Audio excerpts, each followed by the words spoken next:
The National Weather Service in Milwaukee-Sullivan has issued a severe thunderstorm warning for northwestern Lafayette County in south-central Wisconsin, south-central Iowa County in south-central Wisconsin, until 3 p.m. At 2:30 p.m., a severe thunderstorm was located near Belmont, or 8 miles northwest of Darlington, moving northeast at 30 miles an hour. Hazard, 60 miles an hour wind gusts and penny-size hail. Source, radar indicated. Impact, expects damage to roofs, siding, and trees. Locations impacted include Mineral Point, Belmont, and Linden.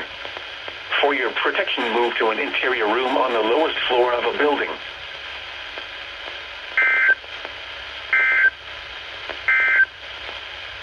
This is the note.